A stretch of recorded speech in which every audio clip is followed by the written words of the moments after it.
Digital smart দেবর ভাবির ঘরে ঢুকে বলে, ভাবি আপনার চেহারার দিকে তাকাইলে মনে হয় না যে আপনার বিয়ে হয়েছে, বিয়ে না হলে ভাবি ডাকিস কারে বদমাইশ।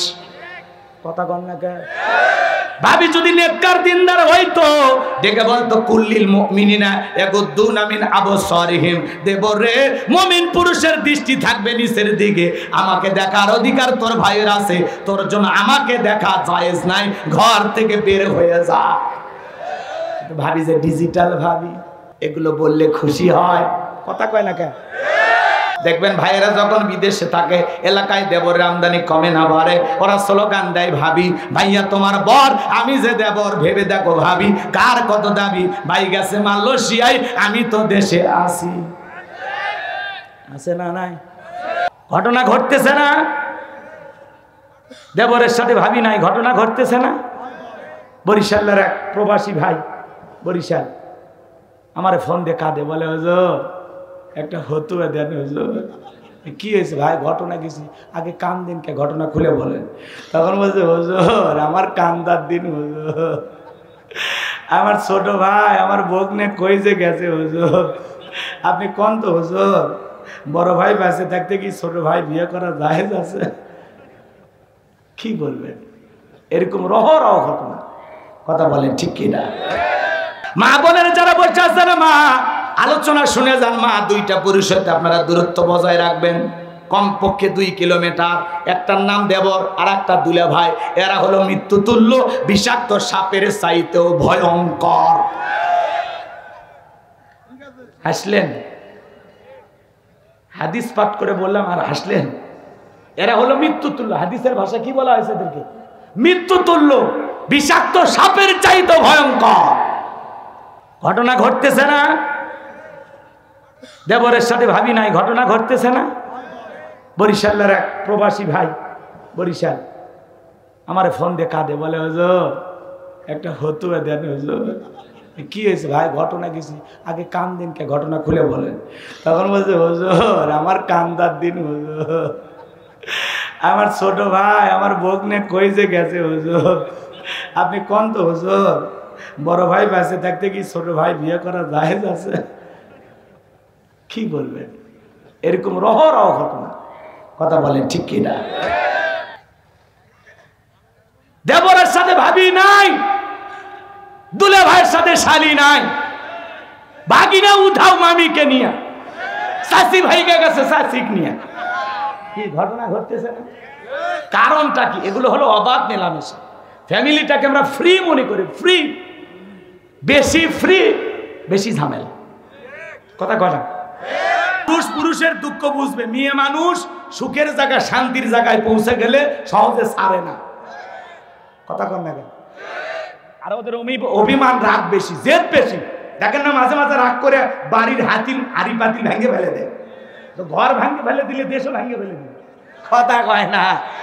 হ্যাঁ, এই জন্য ওদেরকে ওই জায়গায় নিয়ে যাওয়া যাবে না, ওরা ঘরে থাক, কথা কন। রাগ করতেছেন মনে হয়, বাজান গো সামনের দিকে যায়, মন খারাপ করবেন না, একটু বলার সুযোগ দেন, সামনে গেলে আরো কথা হবে, মন খারাপ করবেন না। আমার নবী দেখে বলে, বেলাল ইসলামের অবস্থা এখন ভালো না, কালেমা পড়েছো আপাতত প্রকাশ করা যাবে না। হযরত বেলাল দেখে বলে, নবী আমার জীবনের কোনো দাম নাই, আমার মনিব উমাইয়া তাকে আমি একদিন বলেছিলাম উর্দুম্বা ছাগল পেশাব পায়খানা করে দেয়, এই ঘরে থাকতে আমার বড় কষ্ট হয়। ওমায় ডেকে বলে, বেলাল উর্দুম্বা ছাগলের দাম আমার কাছে আছে, কিন্তু তোর মতো কালু হাফসি বেলালের দাম আমার কাছে নাই। নবী গো আপনি আমাকে দোয়া করে দেন, মৃত্যু পর্যন্ত যেন কালেমার পথে টিকে থাকতে পারি। এই কথা বলে হযরতে বেলাল চলে গেলেন। আমার ভাইরা পরের দিন সকালবেলা সূর্য উদয় হয়ে গেছে, অনেকটা বেলা গড়িয়ে গেছে, হযরত বেলাল দরজা খোলে না।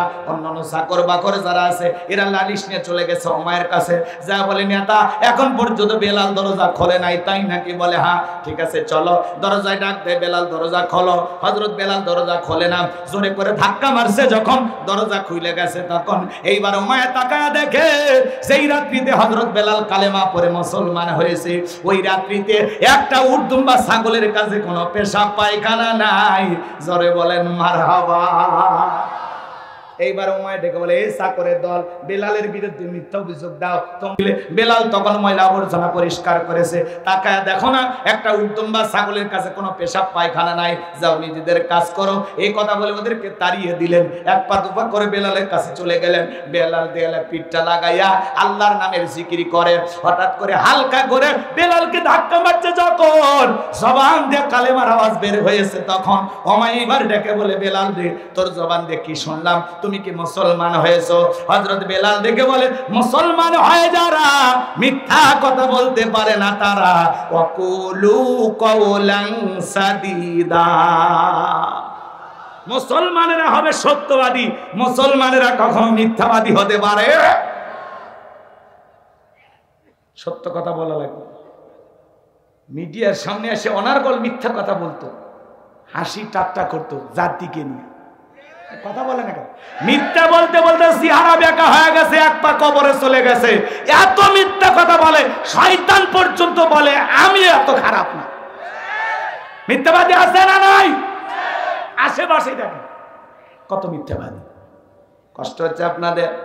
তাহলে মুসলমান কখনো মিথ্যাবাদী হতে পারে না, মুসলমান হবে সত্যবাদী। মুসলমানের জবান দিয়ে সত্য বের হবে। কথা বলেন ঠিক কিনা? আমার ভাইয়েরা, লম্বা করার সুযোগ নাই। এইবার হযরত বেলাল ডেকে বলে, গতকাল রাত্রিতে বিশ্বনবীর হাতে হাত রেখে আমি কালেমা পড়ে মুসলমান হয়েছি, বলুন আল্লাহু আকবার। এইবার উমাইয়া ডেকে বলে, বেলাল উর্দুম্বা ছাগলের মালিক বানায় দেব, থাকার জন্য ভালো ঘরের ব্যবস্থা করে দেব। হযরতে বেলাল ডেকে বলে, উমাইয়া, দুনিয়ার কোন পার্থিব সম্পদের বিনিময়ে বেলাল তার ঈমান বিক্রি করবে না, বলেন আল্লাহু আকবার। আরেকটু জোরে বলেন আল্লাহু আকবার। এইবার উমাইয়া ডেকে বলে, বেলাল রে, আমার কথা না শুনলে বড় নেতা আবু জেলকে খবর দেব। হযরতে বেলাল ডেকে বলে, কোন বড় নেতা ছোট নেতা, এখন কাউকে গোনার টাইম নাই। আমি দুনিয়ার কোন আবু জেলকে ভয় করি না, আমি ভয় করি আমার আল্লাহকে। চিৎকারে মেরে বলেন আল্লাহু আকবার। এইবার উমাইয়া দৌড়ে চলে গেল আবু জেলের বাড়িতে, যা বলে, নেতা সংবাদ খুব খারাপ, আমার বাড়ির কিতদার বেলাল কালেমা পড়ে মুসলমান হয়েছে। তাই নাকি? বলে হ্যাঁ, ঠিক আছে, যাও আমি আসতেছি। আবু জেলের একটা বিশেষ বাহিনী ছিল যাদের কাজই হলো মুসলমানদের রক্ত নিয়ে খেলা করা, মুসলমানদের উপর নির্যাতন জুলুম চালানো। আজ তাম পৃথিবীর দিকে তাকায় দেখবেন, জালেমদের একটা বিশেষ বাহিনী থাকে যাদের কাজই হলো মুসলমান ইমানদারদের রক্ত নিয়ে খেলা করা। কথা বলেন ঠিক কিনা? আমার ভাইয়েরা, হযরতে বেলালের বাড়িতে চলে আসলো। এইবার আবু জেল তার সাঙ্গ পাঙ্গ নিয়া বেলালকে ডাইকে বলে, বেলাল এই দিকে আয়। বেলাল রে, আমি তোরে পার্সোনাল ভাবে মহব্বত করি, তোমার নিয়ে কি শুনতেছি, তুমি নাকি মুসলমান হয়েছো। হযরতে বেলাল ডেকে বলে, যা শুনেছেন সত্য, আমি বিশ্বনবীর হাতে হাত রেখে কালেমা পড়ে মুসলমান হয়েছি। এই কথা শোনার পরে আবু জেল ডেকে বলে, বেলাল রে, উর্দুম্বা ছাগলের মালিক বানায় দিব, থাকার জন্য ভালো ঘরের ব্যবস্থা করে দেব। তুমি যদি চাও ব্যবসা বাণিজ্য করার জন্য দিরহাম টাকা পয়সা যা লাগে সবকিছুর আমি ব্যবস্থা করে দেব। বেলাল রে, তুমি একমাত্র বিশ্বনবীর কালেমা ছেড়ে আবারও আমাদের বাদশাহ ধর্মে ফিরে আসো, তোমার কাছে এটা আমাদের চাওয়া। হযরতে বেলাল ডেকে বলে, আবু জেল রে, দুনিয়ার সব সম্পদ যদি দিতে চাও, দুনিয়ার সব সম্পদ ছাড়তে রাজি, কিন্তু বিশ্বনবীর কালেমা ছাড়তে রাজি নাই, বলেন আল্লাহু আকবার। বেলালের মতো যারা খাঁটি ইমানদার, এরা টাকার কাছে বিক্রি হবে না। কথা বলে ঠিক কি না? মুনাফিক মার্কা মুসলমান যারা টাকার কাছে বিক্রি হবে, তারা টাকা যেই দিকে ফতুয়া সেই দিকে, টাকার জোরে ওদের ফতুয়া ধরে। টাকা পাইলে অবৈধকে বৈধ বলে চালিয়ে দেয়, বৈধটারে অবৈধ বলে চালিয়ে দেয়। এক প্যাকেট বিরিয়ানি পাইলে কয়, ম্যাডাম আপনি জান্নাতি। এরকম মুসলমান আছে না? না। বেলালের মতো খাঁটি ইমানদার এরা কখনো টাকার কাছে বিক্রি হবে? গভীর মনোযোগ দিয়ে শুনবেন বাজান গো আমার। এইবার আবু জেল ডেকে বলে, বেলাল, সোজা আঙ্গুলে ঘিউ না উঠলে আঙ্গুলে একটু বাঁকা করা লাগবে। এই কথা বলে যুবকদেরকে লিয়ে দিল, চাবুক দিয়ে পিঠাও। হযরত বেলালকে চাবুক দিয়ে পিঠানো শুরু হলো। ওরা যত জোরে চাবুক মারে, বেলাল তত জোরে আমার আল্লাহর নামের জিকির করে। চাবুক দিয়ে পিটাইতে পিটাইতে কালো চামড়াগুলো ফেটে রক্ত ঝরতেছে। আবু জেহেল থেকে বলে বেলাল, চাবুক দিয়ে পিটাইতে পিটাইতে কালো চামড়া ফেটে রক্ত ঝরতেছে রে বেলাল, তারপরেও কি কালেমা ছাড়বি না? হযরতে বেলাল ডেকে বলে আবু জেহেল, মারতে মারতে যদি মেরে ফেলা দাও জীবনটা দিতে রাজি, কিন্তু বিশ্বনবীর কালেমা ছাড়তে রাজি নাই। এইবার আবু জেহেল বলল বেলালের পায়ে রশি লাগাও। উঠের পায়ে রশি লাগাইয়া হযরত বেলালকে আরবের উত্তপ্ত মরুভূমির গরম বালিতে ছেঁচড়াইয়া ছেঁচড়াইয়া ঘোরা গলু, আরবের বালিগুলো এত গরম চাল দিলে মুড়ি হয়ে যেত, সেই উত্তপ্ত বালিতে হযরত বেলালকে ছেঁচড়াইয়া ছেঁচড়াইয়া ঘোরা গলো। বাবলা গাছের কাঁটাগুলো জিহ্বার ভিতরে পেরেকের মতো মারা গেলো। এত নির্যাতন জুলুম করার পরে বেলালকে আসরের পরে আমার ভাইরা বিকেল বেলা ডেকে বলে বেলাল, এত নির্যাতন জুলুম করা হলো রে বেলাল, চাবুক দিয়ে পিটাইলাম, পায়ে রশি লাগাই নিয়ে ঘুরলাম রে বেলাল, তারপর কি নবীজির কালেমা ছাড়বি না? হযরতে বেলাল দেখে বলে আবু জেহেল, মারতে মারতে যদি মেরেও ফেলা দাও বেলালের নিঃশ্বাস থাকবে যতদিন, বেলাল ইসলামের পথে টিকে থাকবে ততদিন। বলেন আল্লাহু আকবার। এইবার আবু জেহেল ডেকে বলে, এই যুবকের দল, বিশাল বড় একটা পাথর নিয়ে আসা বেলালের বুকের উপরে চাপায়া দাও। কয়েকজন যুবক মিলে বিশাল বড় একটা পাথর বেলালের বুকের উপরে চাপায়া দিল। আবু জেহেল মনে করলো এই পাথরের চাপার আঘাতে বেলাল মারা যাবে, এই কথা ভেবে কাফেররা চলে গেল। হযরতে বেলালের বুকের উপরে তার বুকের উপরে বিশাল বড় একটা পাথর, এরপরও জিহ্বা নাড়ায় জিকির করে কার? আর একটু জোরে বলেন কার? বেলালের মতো আপনাকে আমাকে তো কেউ নির্যাতন করে না, জুলুম করে না, তারপরে আমরা কপাল পর আল্লাহর জিকির করি না। হাদিস শরীফের ভিতরে আসছে, যার জিহ্বাটা আল্লাহর জিকিরে ভিজা থাকবে ওই জিহ্বাওয়ালা মানুষ কোনোদিন জাহান্নামের আগুনে জ্বলবে না। বলুন সুবহানাল্লাহ। সব সময় জবানে জিকিরই থাকবে সুবহানাল্লাহ, আলহামদুলিল্লাহ, আল্লাহু আকবার, লা ইলাহা ইল্লাল্লাহ, লা ইলাহা ইল্লাল্লাহ। আল্লাহ রাব্বুল আলামিন বলেন, ফাযকুরুনি আযকুরুকুম ওয়াশকুরুলি ওয়ালা তাকফুরুন। বান্দারে তোমরা আমি আল্লাহকে স্মরণ করো, আমি আল্লাহ তোমাদেরকে স্মরণ করব। কৃতজ্ঞতা প্রকাশ করো, অকৃতজ্ঞ হয়ো না। চিৎকার মেরে বলুন আল্লাহু আকবার। হযরতে বেলাল ডেকে বলেন, আল্লাহ তুমি তো সেই আল্লাহ, ইব্রাহিমের জন্য যদি নমরুদের আগুনকে ফুলের বাগান বানায় দিতে পারো, আল্লাহ তুমি কি পারো না? আমি বেলালের বুকের উপরে পাথর থাকার কারণে তোমার মতো মালিকের জিকির করতে বড় কষ্ট হয়। হযরতে বেলাল দোয়া করতে দেরি, আসমানের মালিক আল্লাহ দোয়া কবুল করতে দেরি করে নাই। বেলালের বুকের পাথরটাকে আমার আল্লাহ তুলার মতো নরম বানিয়ে দিয়েছেন। বেলালের নিঃশ্বাসের সাথে পাথর ওঠে আর নামে। বলুন আল্লাহু আকবার। আশিক রাসূল বেলাল, নবীর পাগল বেলাল, নবীকে কত ভালোবাসতেন জানেন? বিশ্বনবী যখন মক্কা নগরীতে পথ চলতো, হযরত বেলাল একবার ডানে যায় আর একবার বামে যায়। আমার নবী বলে, বেলাল বুঝি না, একবার ডানে যায় একবার বামে যাও, ব্যাপারটা কি? হযরত বেলাল দেখে বলে, নবী আপনি কালেমার দাওয়াত দেন, ইসলামের প্রচার প্রসার করেন, ওই কাফেররা হলো আপনার শত্রু, আপনাকে টার্গেট করে জোড়া যদি ডান থেকে তীর নিক্ষেপ করে, নবী গো ওই তীরটা যেন সর্বপ্রথম আমি বেলালের বুকের ভিতরে ঢোকে, আবার বাম দিকে যায়। মনে মনে ভাবি গো নবী, ওরা যদি বাম থেকে তীর নিক্ষেপ করে ওই তীরটা যেন সর্বপ্রথম আমি বেলালের বুকের ভিতরে ঢোকে। আমি বেলাল মারা গেলে ইসলামের ক্ষতি হবে না, আপনি নবী মারা গেলে ইসলাম আর মাথা উঁচু করে সামনের দিকে দাঁড়াবে না। চিৎকার মেরে বলুন আল্লাহু আকবার। সেই বেলালের নির্যাতন জুলুমের কথা বিশ্বনবীর কান পর্যন্ত যখন পৌঁছে গেল, আমার নবী ডেকে বলে, আবু বকর বেলালের কষ্টের কথা, জুলুমের কথা, নির্যাতনের কথা আমার আর সহ্য হয় না, যাও যাও তুমি আমার বেলালের জন্য একটা কিছু করো। হযরত আবু বকর সিদ্দিক রাদিয়াল্লাহু তাআলা আনহু কয়েক গুণ দাম বেশি দিয়া গোলামীর জীবন থেকে হযরত বেলালকে আজাদ করলেন, মুক্ত করলেন। বলুন আল্লাহু আকবার। এই যখন ইসলামের অবস্থা, একদিকে সন্তান হারানোর ব্যথা, আপন মানুষদের সমালোচনা, সাহাবায়ে কেরামদের উপর নির্যাতন জুলুম, এই জন্য নবীজির মনটা ভীষণ খারাপ। নবীর যখন মন খারাপ, নবীকে সান্ত্বনা দেওয়ার দায়িত্ব কার? আমার আল্লাহ ডেকে বলে, জিবরাইল আমার বন্ধুর মা নাই, বাবা নাই, আমি স্যার আমার বন্ধুর কেউ নাই রে জিবরাইল। আমার বন্ধুর মনটা হয়েছে ভারী, আমি আল্লাহ সইতে নাহি পারি। লাহু মাহফুজ থেকে সূরা কাউসার নিয়ে যায় আমার বন্ধুর উপরে নাজিল কর তাড়াতাড়ি, বলুন আল্লাহু আকবার। আমার নবী ডেকে বলেন, আনাস আমার মনটা কেন খারাপ তোমরা জানো? কিন্তু আমার মুস্কি হাসি দেওয়ার কারণ হলো এই মাত্র আসমান থেকে জিবরাইল এসে আমার উপরে সূরা কাউসার নাজিল করলো। বিশ্ব নবী তখন সাহাবায়ে কেরামদের সামনে তেলাওয়াত করে শুনিয়ে দিলেন, জবান ছেড়ে সবাই পড়ুন, ইন্না আ'তাইনাকাল কাউসার ফাসাল্লি লিরাব্বিকা ওয়ানহার ইন্না শানিয়াকা হুয়াল আবতার। আল্লাহু আকবার। আল্লাহ রাব্বুল আলামিন বলেন, ইন্না আ'তাইনাকাল কাউসার। আল্লাহু আকবার। আল্লাহ রাব্বুল আলামিন বলেন, নিশ্চয়ই আমি আল্লাহ পাক আপনাকে হাউজে কাউসার দান করেছি। ইন্না আ'তাইনাকাল কাউসার, অবশ্যই আমি আল্লাহ পাক আপনাকে হাউজে কাউসার দান করেছি। এই হাউজে কাউসারের পানি মধুর চাইতে মিষ্টি, পানির চাইতে ক্লিয়ার, দুধের মতো সাদা। কঠিন কিয়ামতের ময়দানে যেদিন বিচার দিবস কায়েম হয়ে যাবে, ওই বিচার দিবসের একদিন হবে 50,000 বছরের সমান।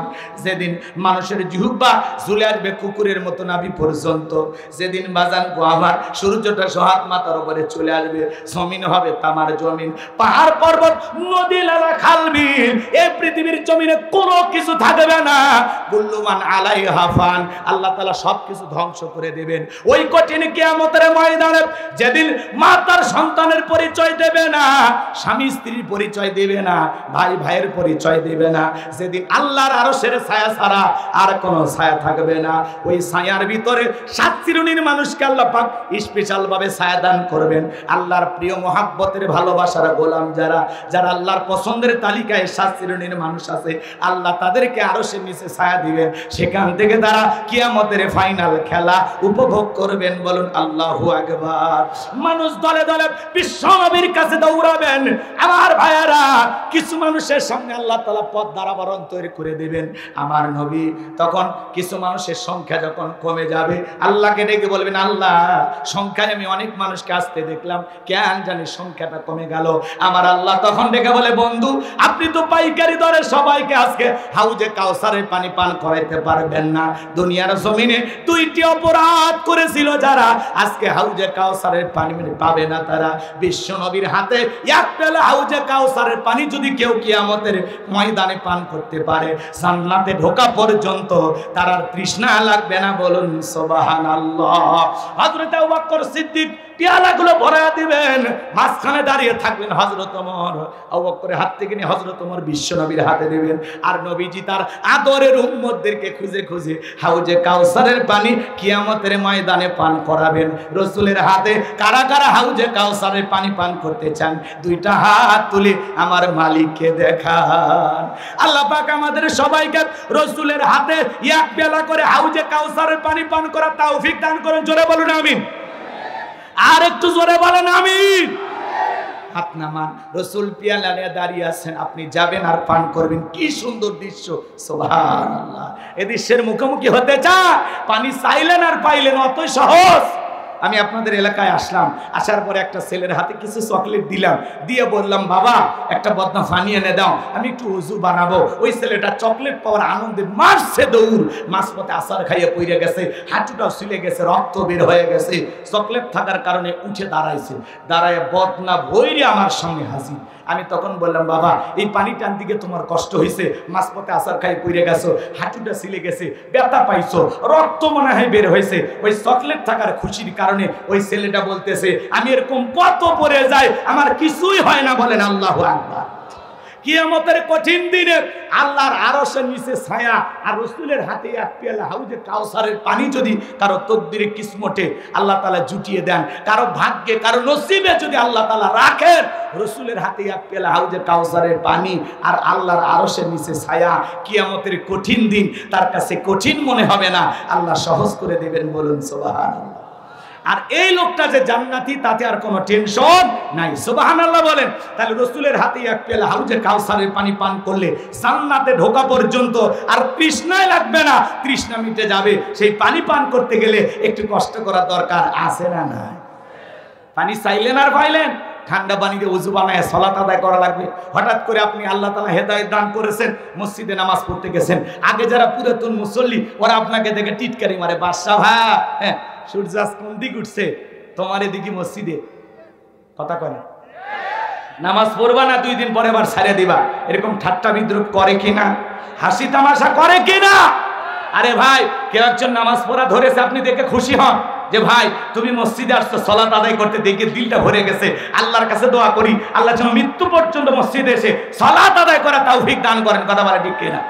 আপনি তো দাওয়াত দিয়ে 5 জনকে মসজিদে আনতে পারেন না, তাহলে টিটকারি মেরে মানুষকে কেন কষ্ট দেন? যে দেখি তো তোর নামাজ কয়দিন থাকে, ঠিক মতো পড়বো না 2 দিন পরে আবার নামাজ ছাড়িয়ে দিব? কথা কয় না ভাই? খবরদার খবরদার, এই কথা বলে কারো মনে কষ্ট দেবেন না। কেউ সালাত আদায় করতেছে, হঠাৎ করে নামাজ ধরেছে, 2 একক তো পরে 2-4 দিন পড়তে পড়তে পড়তে পড়তে আল্লাহ তাআলা পরিবর্তন করে দিতে পারেন। কথা বলে ঠিক কিনা? শোনেন এদিক শোনেন, হঠাৎ করে যুবক বয়সে দাড়ি রাখছে, দাড়ি দেখে মুরব্বি টিটকারি মারে, হ্যাঁ এই বয়সে দাড়ি, বউ পাবা তো? কথা কয় না? দাড়ি হলে কি বউ পাওয়া যায় না?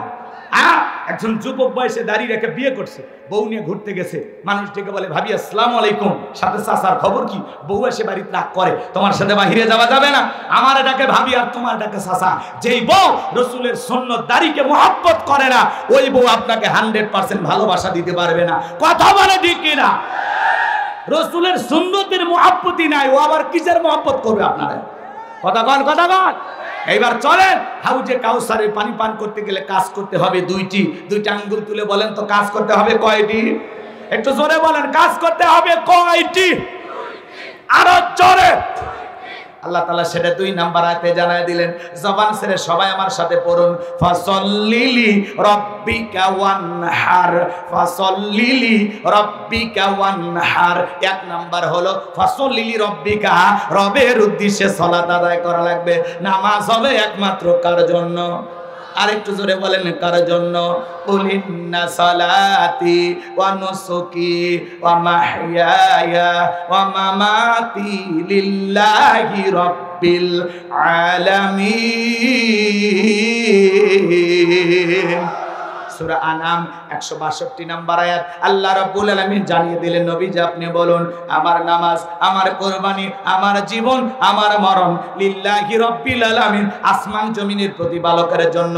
মুমিন জীবনের সব ইবাদত হবে একমাত্র আল্লাহ তাআলাকে রাজি খুশি করার জন্য। কথা বলেন ঠিক কিনা? এই যে মুরব্বি বাজান, কথা তো ঠিক থাকলো না, 12:30 বাজছে, আমি বলছি না 12:30 বাজতে ছেড়ে দেবো? খবরদার একজন ওটা আশা করবেন না। আর যদি ওঠেন তাহলে দোয়া করার জন্য একজন হাত তুলে বলবেন, যাওয়ার আগে বলবেন হুজুর দোয়া করে দেন, আপনিও বেঁচে যাবেন আমিও বেঁচে যাব। আর 7 দিন বাহিরে বৌসলের মুখ দেখার ভাগ্য হয়নি, তাড়াতাড়ি শেষ করে যাওয়ার পেলে আমিও বেঁচে যাই। আপনি 3 কিলো 5 কিলো 10 কিলো দূরে বউ রেখে আপনার মন যদি ছটফট করে, আমি আছি 100 কিলো দূরে থেকে, আমার মনের অবস্থা কি?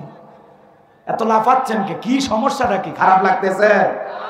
আওয়াজ মুখস্থ হয়ে গেছে, আবার মাথা তোলে, এই আর বসা দাও। কথা বোঝেন, আগে 30 সেকেন্ড সময় দিয়েছি না যাওয়ার, তখন গেলেন না কেন? বসেন 30 মিনিট পরে আমি দোয়া করে দেব ইনশাআল্লাহ। কষ্ট হয়? একটা তাকবীর দেন, লিল্লাহি তাকবীর। আর নামাজের ওয়াজ শুনে মাজাবে এক করতেছেন কেন?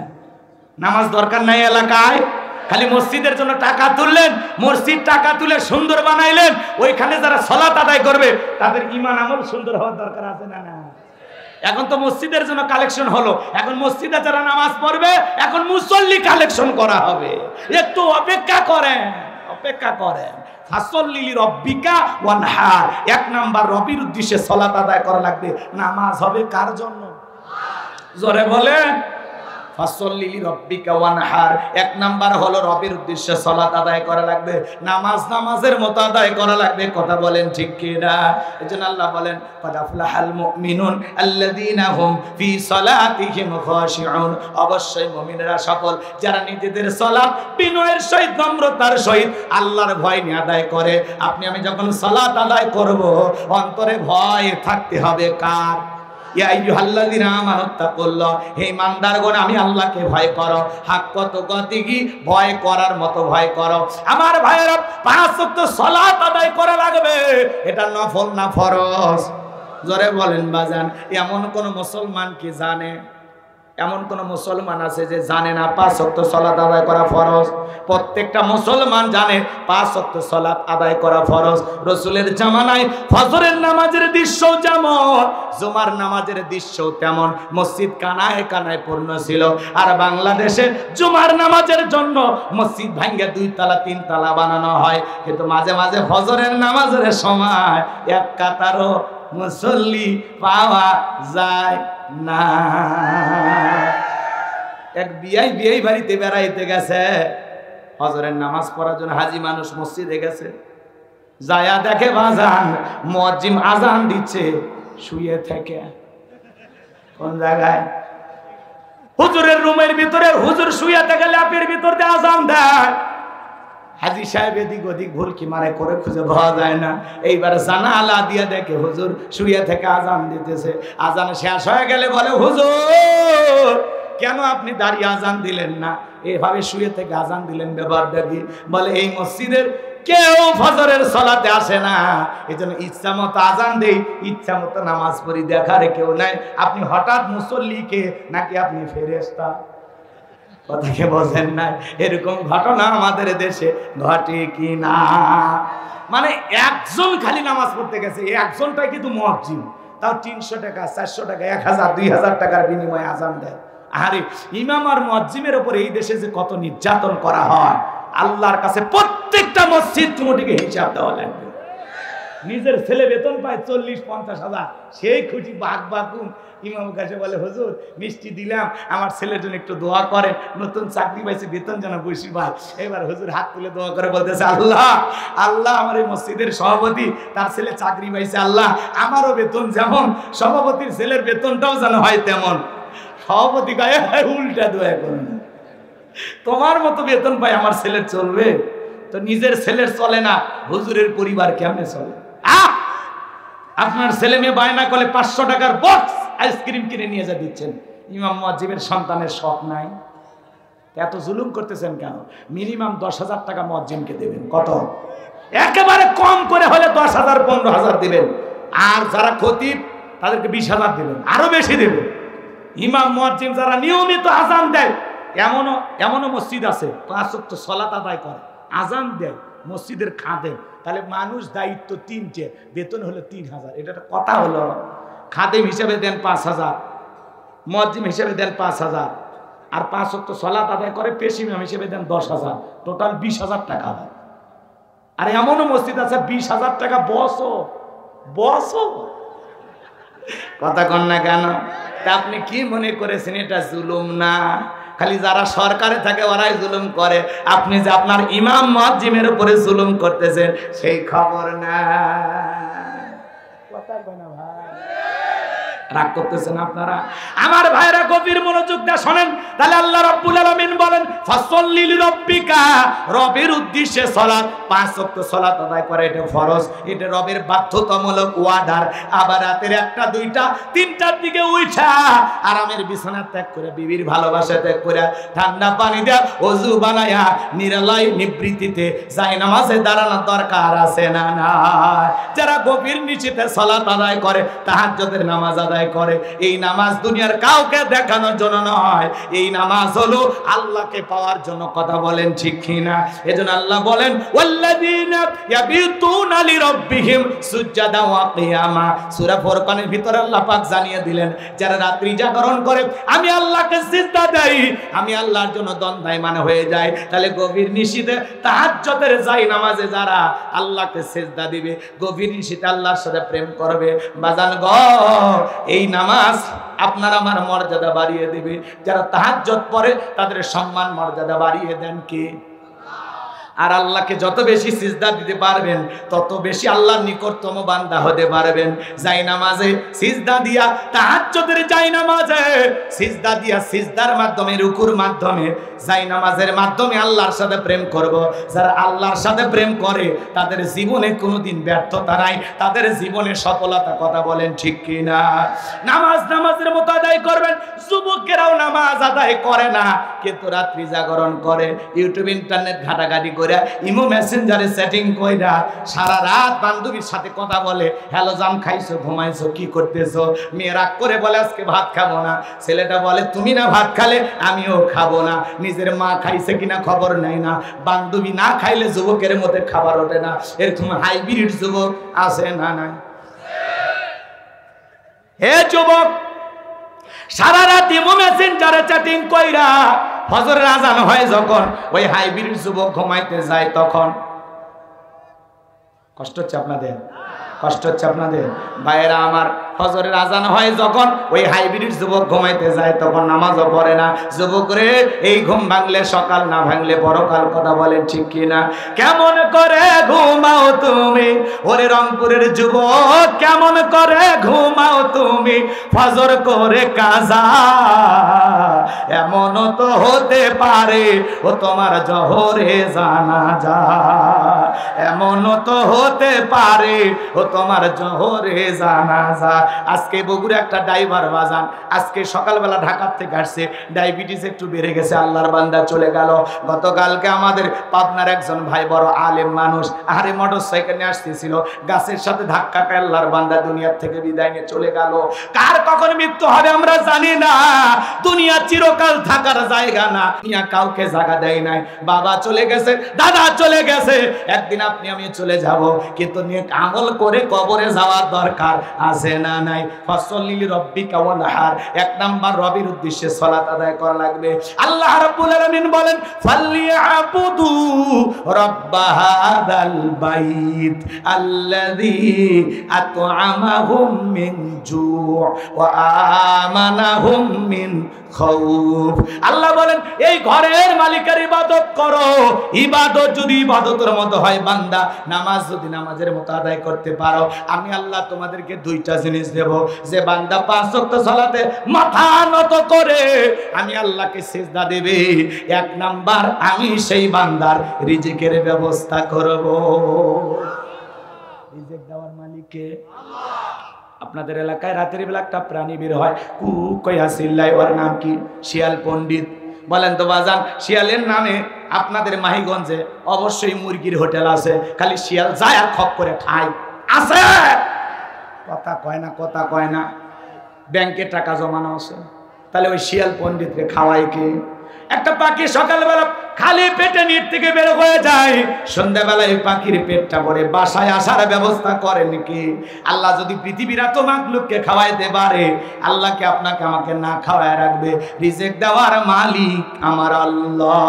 আমার আল্লাহ বলেন ওয়ামা মিন দাব্বাতিন ফিল আরদি ইল্লা আলাল্লাহি রিজকুহা। আল্লাহ সূরা হুদের, আল্লাহ তাআলা সূরা হুদের ভিতরে জানিয়ে দিয়েছেন, এই পৃথিবীর এমন কোন বিচরণশীল প্রাণী নাই যার রিজিকের ব্যবস্থা আমি আল্লাহ আসমান থেকে করি না। ওই আটলান্টিক মহাসমুদ্রের 33,000 ফিট গভীরতল পানির নিচে থাকা ছোট্ট একটা প্রাণী, তার রিজিকের ব্যবস্থাও আমি আল্লাহ আসমান থেকে করি। তাহলে নামাজ নামাজের মতো আদায় করলে রিজিকের ব্যবস্থা করে দিবেন তিনি কে? একটা ভ্যানালা রিক্সাওয়ালা খালি পকেটে সকালবেলা বের হয়ে যায়, সন্ধ্যাবেলায় ওই পকেটের ভিতরে 500 টাকা 1000 টাকার ব্যবস্থা করে দেন তিনি কে? আর একটু জোরে বলেন কে? এই জন্য আল্লাহ বলে এক নাম্বার রিজিকের ব্যবস্থা করে দেব। আর বান্দা নামাজ যদি নামাজের মতো আদায় করতে পারো, 2 নাম্বার আমি আল্লাহ তাআলা তোমাদেরকে নিরাপত্তা দেব। সকল ভয় থেকে আল্লাহ তাআলা নিরাপত্তা দেবেন। আপনার আমার ভয় আছে না নাই?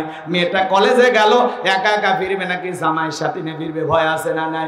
মেয়েটা স্কুলে চলে গেল, বাড়িতে ভালোভাবে ফিরবে নাকি কারো লালসার শিকার হবে? ভয় আছে না নাই?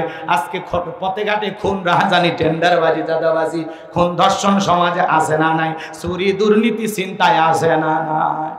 এই সমাজে এত হাহাকার, এত অন্যায়, এত জুলুম, যেখানে সেখানে মানুষকে হত্যা করা হয়। এই সমাজের যদি শান্তি ফিরাইতে চান বাজান গো আমার, মানুষের তৈরি করা নিয়ম নীতি দিয়া সমাজে শান্তি আসবে না।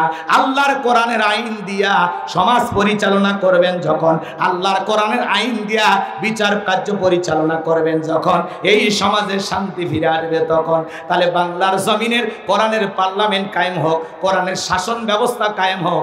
কারা কারা চান দুই হাত তুলে দেখান। লিল্লাহে তাকবীর। আল্লাহ এই জমিনকে কোরআনের জন্য কবুল করে নাও, জোরে বলেন আমিন। আল্লাহুল খলকুল আম, সৃষ্টি যার, আইন চলবে সে আল্লাহর। আল্লাহর আইন অনুযায়ী একটা চোরের হাত যদি বাইতুল মুকাররমের সামনে নিয়ে যায়, সূরা মাইদার ভিতরে আল্লাহ তাআলা আইন দিয়েছেন, চোর পুরুষ হোক আর নারী হোক, অপরাধ যদি প্রমাণিত হয়, আল্লাহর বিধান, আল্লাহর ফয়সালা, আল্লাহর হুকুম হলো চোরের হাত কেটে দাও। একটা চোরের হাত কেটে মিডিয়ার মাধ্যমে যদি ফলাও করে প্রচার করা হতো, বাংলাদেশের সমস্ত চোরেরা তওবা করে আল্লাহর ওলি হয়ে যেত। চুরি বন্ধ করতে গেলে লাগবে কার আইন? কিন্তু এই 1450 বছরের আইন ওদের কাছে পছন্দ হয় না। ওরা বলে এগুলো ব্যাকডেট। আমেরিকা লন্ডনের আইন দিয়া বাংলাদেশের মাটিতে শান্তি প্রতিষ্ঠিত হবে না। মানুষের তৈরি করা নিয়ম নীতি দিয়া কঠিন কালেও 1 ইঞ্চি মাটিতে কেউ শান্তি প্রতিষ্ঠিত করতে পারবে না। এই পৃথিবীর জমিনে শান্তি আসবে তখন আল্লাহর বিধান চালু হবে যখন। আল্লাহর বিধানেই শান্তি, আল্লাহর বিধানেই মুক্তি। কথা বলেন ঠিক কিনা? গভীর মনোযোগ দিয়ে শোনেন। আল্লাহ রাব্বুল আলামিন বলেন ফাসল্লি লিরাব্বিকা, রবের উদ্দেশ্যে সালাত। তাহলে 5 ওয়াক্ত সালাত জামাতের সহিত আল্লাহ তাআলার ওয়ার্ডার পালন করার জন্য কারা কারা আল্লাহর ভয় আদায় করবেন? দুইটা হাত তুলে আমার মালিককে দেখান। আল্লাহ সবাইকে 5 ওয়াক্ত সালাত জামাতের সহিত আদায় করার তৌফিক দান করুন। জোরে বলুন আমিন। আরেকবার জোরে বলেন আমিন। হাত নামান। খালি মসজিদের নামাজ তাকওয়া লিখে রাখলে হবে না। ওই মসজিদে যারা সালাত আদায় করবে তাদের অন্তরে তাকওয়া থাকার দরকার আছে না নাই? আল্লাহর ভয় থাকার দরকার আছে না নাই? আজান দেওয়ার পরে দুনিয়ার সব কাজ বন্ধ করে মসজিদে চলে যাবে। জমিনে কাজ করতেছেন, ওই জায়গায় কাদা শরীর নিয়ে কোনো মতে ওযু বানায়া ওই জায়গায় সালাত আদায় করবেন। সালাতের ব্যাপারে কোনো অজুহাত চলবে না। কথা কন নাকি আপনারা? আপনি মুসলমান, কেন নামাজের ওয়াজ করা লাগবে? আল্লাহর দুনিয়াতে বসবাস করেন, আল্লাহর হুকুম মানবেন না? আমরা আল্লাহর গোলাম। এই গোলামের সবচেয়ে সুন্দর নিদর্শন হলো এই মাথাটা নত করে আল্লাহকে সিজদা দেওয়া। আমি আল্লাহর গোলাম, আমি মাথা নত করে আল্লাহকে সিজদা দেব। এর মধ্যে আমি তৃপ্তি, আনন্দ, ভালো লাগা, মজা, স্বাদ খুঁজবো। সিজদার মধ্যে তৃপ্তি আছে। লম্বা সময় সিজদা দেন, এখন ভালো লাগবে। কথা কোন ঠিক কিনা? পারবো তো ইনশাআল্লাহ? পারবো তো ইনশাআল্লাহ? আল্লাহ কবুল করার জোরে বলেন আমিন। এইবার ওয়ানহার, ওয়ানহার মানে কি করা? কুরবানি করা। কুরবানি করা মানে কি খালি পশু জবাই করা না, নিজের আমিত্বকে কুরবানি করা, অহংকারকে কুরবানি করা, নিজের ভিতরে থাকা পশু সুলভ আচরণকে কুরবানি করা। কথা বলে ঠিক কি না? আমরা 7 জন ভাগে কুরবানি দেই, 4 জন দড়ি ধরে টানে, পেছন থেকে 3 জন ঠেলে। এমন দুর্বল গাভী জবাই করে যেই গরুর উপরে বয়স্ক ভাতা ওয়াজিব। গরুর শরীরের সব হাড়গুলো দেখা যায়। দুর্বল গাভী কুরবানির স্থান পর্যন্ত হেঁটে যাওয়ার শক্তি নাই, কোলে করে নিয়ে যায়। হুজুর বলে ভাই এরকম দুর্বল গাভী জবাই করলে হবে না। বলে হুজুর ওপরে গোস্ত না থাকলে ভিতরে সেট করা আছে, আছে না নাই? এ জোরে বলেন আছে না নাই? আল্লাহ কি বলেন? তাসরুন নাদিরিন, চমৎকার একটা গাভী জবাই করতে হবে, হুষ্টপুষ্ট, দেখতে সুন্দর, আকর্ষণীয়। কথা বলে ঠিক কিনা? যারা কুরবানি দেবেন, কুরবানির ওয়াজ এত করার সুযোগ নাই। কুরবানি যারা দেবেন 3টা জিনিস খেয়াল রাখবেন। কয়টা? জোরে বলেন কয়টা? 1 নাম্বার নিয়ত সহি। ইন্নামাল আমালু বিন্নিয়াত। প্রত্যেকটা কাজ নিয়তের উপর নির্ভরশীল। কথা কন। 1 নাম্বার নিয়ত যে আমি কুরবানি দিতেছি আল্লাহর জন্য। কার জন্য? এদিক খেয়াল করেন। ইব্রাহিম ইসমাইলের ঘটনা ইতিহাসে আপনারা শোনেন। মা হাজেরা তার ছেলেকে কুরবানি দিতে রাজি আল্লাহর জন্য। ইব্রাহিম খলিলুল্লাহ তার সন্তানকে কুরবানি করতে রাজি কার জন্য? আবার ইসমাইলের কুরবানি হতে রাজি কার জন্য? 3 জনের নিয়তের মধ্যে কোনো ভেজাল ছিল? জোরে বলেন ভেজাল ছিল? এটা ছিল আল্লাহর সুস্পষ্ট পরীক্ষা। পরীক্ষায় তারা কি করছে? পাস করছে। সুবহানাল্লাহ কোন? এই যে খেয়াল করেন, যারা কুরবানি দেবেন 1 নাম্বার নিয়ত সহি যে কুরবানি আল্লাহর জন্য, ছেলে মেয়ের গোস্ত খাওয়ার জন্য না। অনেকে বলে না কুরবানি না দিলে ছেলে মেয়ে মানুষের গোস্তের দিকে তাকায় থাকবে। অতএব সুদের টাকা হোক আর ঘুষের টাকা হোক, যেভাবে হোক কুরবানি দেওয়া লাগে। এরকম নিয়ত থাকলে কুরবানি হবে। জোরে বলেন হবে। জামাই বাড়িতে গোস্ত বাড়ানো আসে কুরবানি দেয়, গ্রামের মানুষ কুরবানি না দিলে কৃপণ বলবে, এই ভয়ে কুরবানি দেয়, তাহলে হবে না। কুরবানি দিতেছেন আল্লাহর জন্য। ভাই জবাই করার পরে তো ছেলে মেয়ে খাবে, স্ত্রী পরিবার পরিজনকে নিয়ে খাবেন, গ্রামবাসী অভাব দুঃখী দিয়ে তো খাবেন। কুরবানি মানে ত্যাগ করা, স্যাক্রিফাইস করা, উৎসর্গ করা, বিলিয়ে দেওয়া, বন্টন করা। কুরবানি মানে কি? ত্যাগ করা। খাওয়ার মধ্যে শান্তি নাই, ভোগের মধ্যেই শান্তি নাই, ত্যাগের মধ্যেই শান্তি। কথা বলে ঠিক কিনা? আপনি ফ্রিজ ভরাচ্ছেন খালি, আর প্রতিবেশীর বাড়ির পাশে না খেয়ে আছে 8-10টা বাচ্চা একটু গোস্ত পৌঁছায়নি, আপনি ফ্রিজ ভরাচ্ছেন। হ্যাঁ, আবার হুজুরের কাছে ফতুয়া জিজ্ঞাসা করে, হুজুর কুরবানির গোস্ত কতদিন ফ্রিজে রেখে খাওয়া জায়েজ? কথা কয় না। কুরবানির আগে বাড়ি ফ্রিজ ছিল একটা, আর একটা ডিপ কিনে নিয়ে আসছে। কথা কয় না কেন? রাগ করতেছেন আপনারা? এ বাজান মানুষকে দেন, দেওয়ার মধ্যে শান্তি। আল্লাহ ধনী বানাইছে, কালকে আবার কিনতে পারবেন, 10 দিন পরে 10 কেজি কেনার ক্ষমতা আপনার আছে। কথা কন। মানুষকে দেন, দেওয়ার মধ্যে সুখ খোঁজেন, শান্তি খোঁজেন, ভালো লাগবে। কথা কন ঠিক কিনা? তাহলে এদিক খেয়াল করেন। 1 নাম্বার নিয়ত সহি। 2 নাম্বার টাকাটা হালাল হওয়া লাগবে, শুড বি হালাল। আপনার ইনকামটা বৈধ হওয়া লাগবে। কথা কন ঠিক কিনা? সুদের টাকা, ঘুষের টাকা, হারাম টাকা দিয়ে কুরবানি দিলে হবে না। কথা বলেন ঠিক কিনা? বেনামাজি সুদখোরের সাথে ভাগে কুরবানি দিলে হবে? কথা কন না আপনারা? রাগ করতেছেন আপনারা? আল্লাহ পবিত্র, তিনি পবিত্র বস্তুকে ভালোবাসেন। এই জন্য আপনার বৈধ হালাল ইনকাম থেকে টাকা দিয়ে কুরবানি দেবেন তো ইনশাল্লাহ। 3 নাম্বার ফসল্লি লিরব্বিকা ওয়ানহার। আগে নামাজ পড়ো, তারপরে কুরবানি করো। কথা বলেন ঠিক কিনা? তোমার নামাজ নাই, ফজরের খবর নাই, ঈদের নামাজের খবর নাই, 5 লাখ টাকার গরু কিনা রাস্তার মোড়ে বাঁধে রাখছে। কার কুরবানি? কয় তালুকদারের কুরবানি। কয় কত? কয় 5 লাখ। কয় তালুকদার সাহেব ঠকেন না, জিতছেন। তালুকদারকে আমি ঠকার মানুষ? পিছনে যে রান দেখা যায়, 1 রানই তো 4 মন গোস্ত। যারা কুরবানির পশু নিয়ে আসে এরকম হিসাব নিকাশ করবে, কোথায় কি পরিমাণে গোস্ত হবে। বলেন তো এদের কুরবানি কবুল হবে? এই তো আপনারা মুক্তি হয়ে গেছেন। কথা কয় না? কুরবানি দিতে হবে কার জন্য?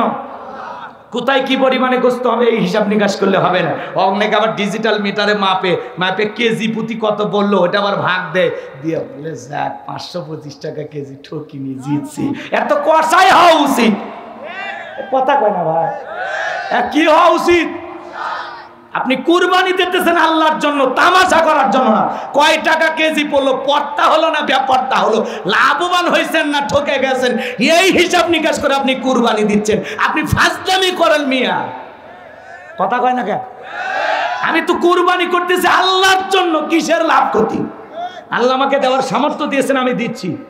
আপনি যদি 10,000 20,000 টাকার একটা ছাগলও দেন, ভেড়াও দেন, নিয়ত যদি সহি হয়, আল্লাহ বলেন ওই পশুর রক্ত জমিনে পড়ার আগে আমি মালিকের কাছে কবুল হবে। আল্লাহ বলে বান্দা তোমার অন্তরে যেটা আছে ওইটা আমি আল্লাহ কবুল করি, তোমার অন্তরে যেটা আছে আমি আল্লাহ সেইটা গ্রহণ করব। কথা বলে ঠিক কিনা? তাহলে কুরবানি হবে কার জন্য? আল্লাহর জন্য কুরবানি দেবেন তো ইনশাআল্লাহ। এরপরে আল্লাহ রাব্বুল আলামিন বলেন ইন্না শানিয়াকা হুয়াল আবতার। আল্লাহু আকবার। আল্লাহ রাব্বুল আলামিন বলেন নবী গো, যারা আপনাকে লেসকানানির বংশ বলে আপনি মন খারাপ করবেন না গো নবী। ওই আবুল হাবুদ বা সাইবা ওদের বংশে বাতিজালাম কেউ থাকবে না। নবী গো, আপনার ছেলে সন্তানগুলোকে শিশুকালে নিয়েছি, এই জন্য আমি আল্লাহর উপরে মন খারাপ করবেন না। নবী গো, আপনি কষ্ট নেবেন না, আপনার কোটি কোটি রুহানি সন্তান আমি আল্লাহ জমিনে পাঠাবো, যারা আপনার জন্য জীবন দিতে প্রস্তুত থাকবে। বলেন আল্লাহু আকবার। আজ পৃথিবীর জমিনে 700 কোটি মানুষ আছে, এর মধ্যে 200 কোটি মুসলমান। আমরা সবাই রসুলের রুহানি সন্তান। আমরা রসুলের কি সন্তান? জোরে বলেন কি সন্তান? এই জন্য নবীজির অপমানে যদি না কাঁদে তোমার মন, মুসলিম নয় তুমি মুনাফিক, নবীজির দুশ্মন। কথা বলেন ঠিক কিনা? আজ পৃথিবীর জমিনে যারা নবীকে গালি দেবে, ফ্রান্সের লোকেরা মাঝে মাঝে রসুলের কার্টুন প্রদর্শন করে, কার্টুন বানাইয়া নাকটা ব্যাকা করে মুখে কয়েকটা দাড়ি দিয়া বলে ইনি মুহাম্মদ। জোরে কোন নাউজুবিল্লাহ। আমার নবী কি দেখতে কার্টুনের মতো? এই পৃথিবীর সবচাইতে সুন্দর মানুষটির নাম মুহাম্মদ রাসূলুল্লাহ সাল্লাল্লাহু আলাইহি সাল্লাম। দিলাম যে নবীর চরিত্রের সার্টিফিকেট আল্লাহ দিয়া বলেন ওয়া ইন্নাকা লাআলা খুলুকিন আযীম। নবী গো আপনি হলেন বহুত পবিত্র মহান চরিত্রের অধিকারী। আযীম আরবিতে এমন একটি শব্দ যার গভীরতা মাপা যায় না। তাহলে বলেন তো বাজান, বিশ্ব নবীর চরিত্রের সার্টিফিকেট দিয়েছেন কে? নবীর চাইতে উত্তম মানুষ পৃথিবীতে আর কেউ আছে? যেই নবী 63 বছরের জিন্দেগিতে একটি মিথ্যা কথা বলেননি, এমন বিশ্ব রেকর্ড পৃথিবীর আর কোন নেতার আছে? সেই নবীকে নেতা মানতে, আদর্শ মানতে কারা কারা রাজি? হাত তুলে দেখান। লিল্লাহি তাকবীর। তাহলে বিশ্ব নবী হলেন আমাদের আদর্শ, আমাদের মডেল। লাকাদ কানা লাকুম ফি রাসূলিল্লাহি উসওয়াতুন হাসানা। তোমাদের জন্য উত্তম আদর্শ আছে রাসূলের জিন্দেগির ভিতরে। রাসূল 63 বছরের একটি মিথ্যা কথা বলেননি, এমন বিশ্ব রেকর্ড পৃথিবীর কোন নেতার নাই। আর ওরা মিথ্যা কথা বলে ওদের দিন শুরু করে। ভরা পেট মিথ্যা, খালি পেট মিথ্যা। এত মিথ্যা কথা বলে শয়তান পর্যন্ত বলে আমি অত খারাপ না। কথা বলেন ঠিক কিনা? আমার ভাইরা, সেই নবীর কার্টুন প্রদর্শন করলো 2021 সালে তামাম পৃথিবীর মানুষ আন্দোলন করলো। এই ফ্রান্সের জালেমেরা রাসূলের কার্টুন প্রদর্শন বন্ধ করো, না হলে পৃথিবীর মানচিত্র থেকে ফ্রান্সকে আমরা মুছে ফেলবো। বাধ্য হয়ে ওরা কার্টুন প্রদর্শন বন্ধ করলো। এরা কেন কার্টুন প্রদর্শন করলো জানেন? নবীকে গালি দেয় যারা, অবৈধভাবে জন্ম হয়েছে তারা। পৃথিবীর 228টা রাষ্ট্র নিয়ে গবেষণা করা হলো ফ্রান্সের মানুষেরা কেন গালি দেয়। রিপোর্টে বের হয়ে আসলো, আমার ভাইরা জরিপে বের হয়ে আসলো, ফ্রান্সের মহিলারা বিয়ের আগেই বাচ্চা জন্ম দেয়। তাহলে বিয়ের আগে যদি জন্ম হয় ওটা হালাল জাদা নাকি জাদা? তার মানে কি বুঝলেন? নবীকে গালি দেবে যারা জন্মের ঠিক নাই। কথা কোন? নবীকে গালি দেবে যারা অবৈধভাবে দুনিয়াতে জন্ম হয়েছে তারা। ওলীদ বিন মুগীরা মক্কা নগরীতে নবীকে অকাত্য ভাষায় গালিগালাজ দিতেছে। আমার নবীকে গালি দেয়, নবী সহ্য করলে আসমানের মালিক আল্লাহ সহ্য করলেন না। আল্লাহ আয়াত নাজিল করে বলেন উতুল্লিম বাদা যালিকা জানিন। নবী গো, এই ওলীদ বিন মুগীরা হলো পিতৃ পরিচয়হীন জারর সন্তান, এর জন্মের ঠিক নাই। ওলীদ বিন মুগীরা আরবের মানুষ, শোনা মাত্র বলতেছে নবী এত বড় কথা, আমার জন্মের ঠিক না, আপনি থাকেন, আমি আমার মায়ের কাছে যাই। ছেলেটা বৈধ না বৈধ জানে কে? ফ্যাক্টরির মালিক। কথা বলেন ঠিক কিনা? এইবার তার মায়ের কাছে গেল, তার মায়ের নাম ছিল ঝর্ণা। জেলে বলে, এইবার ওলীদ বিন মুগীরা বলে মা ঝর্ণা, করবি না কোনো তাল বাগানা? আমার নবী বলেছেন উতুল্লিম বাদা যালিকা জালিম, আমি নাকি পিতৃ পরিচয়হীন যারার সন্তান, আমার নাকি জন্মের ঠিক নাই। ওলীদ বিন মুগীরার মা মনে মনে ভাবতেছে এই গোপন তত্ত্ব নবী জানলো কেমনে? নবী তো জানতেন না, নবীকে জানিয়ে দিয়েছেন তিনি কে? আর একটু জোরে বলেন কে? ওলীদ বিন মুগীরার মা বলতেছে বাবা আমার বয়স হয়ে গেছে, আমি মিথ্যা কথা বলবো না। তোর বাবা ব্যবসা বাণিজ্যের কাজে এতটাই ব্যস্ত থাকতো, তোর বাবা ব্যবসা চেনে, টাকা চেনে, কিন্তু তোর মায়ের মন বোঝে না। কথা বলে না কেন? সে যে কেন আলো না, কিছু ভালো লাগে না, এবার আসুক তারে আমি মজা দেখাবো।